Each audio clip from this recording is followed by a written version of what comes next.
పాకిస్తాన్ మాజీ ప్రధాని ఇమ్రాన్ ఖాన్ కు బిగ్ షాక్. 47 మంది పార్టీ లీడర్లకు జైలు శిక్ష. ఇప్పటికే జైలు శిక్ష అనుభవిస్తున్న పాకిస్తాన్ మాజీ ప్రధాని ఇమ్రాన్ ఖాన్ కు కోర్టు తీర్పుతో మరో గట్టి ఎదురుదెబ్బ తగిలింది. 2023లో జరిగిన హింసాత్మక ఘటనలకు సంబంధించి పాకిస్తాన్ తెహ్రీక్ ఇన్సాఫ్ పార్టీకి చెందిన 47 మంది అగ్రనేతలకు పాక్ యాంటీ టెర్రరిజం కోర్టు 10 ఏళ్ల జైలు శిక్ష విధించింది.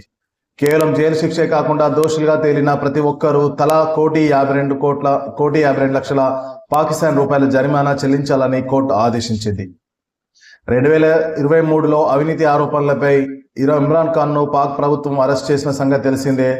ఆ సమయంలో ఆయన మద్దతుదారులు పీటీఐ కార్యకర్తలు దేశవ్యాప్తంగా భారీ ఎత్తున నిరసనలు చేపట్టారు. 2023 మే 9న ఈ నిరసనలు తీవ్ర హింసకు దారితీశాయి.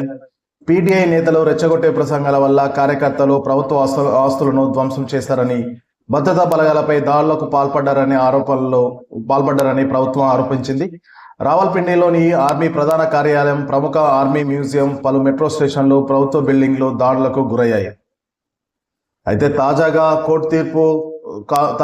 కోర్టు తీర్పు తీవ్ర సంచలనం రేపుతుందని చెప్పొచ్చు. ఈ ఘటనపై సుదీర్ఘ విచారణ జరిపిన యాంటీ టెర్రరిజం కోర్టు దాదాపు 3 ఏళ్ల తర్వాత తుది తీర్పును వెల్లడించింది. దాడులకు బాధ్యులుగా గుర్తించిన 47 మంది పీటీఐ నేతలు నేరానికి పాల్పడినట్లు కోర్టు నిర్ధారించింది. విధించిన జరిమానా మొత్తాన్ని చెల్లించని పక్షంలో సదరు నేతల స్థిరచర ఆస్తులను స్వాధీనం చేసుకోవాలని అధికారులను కోర్టు ఆదేశించింది. ఇది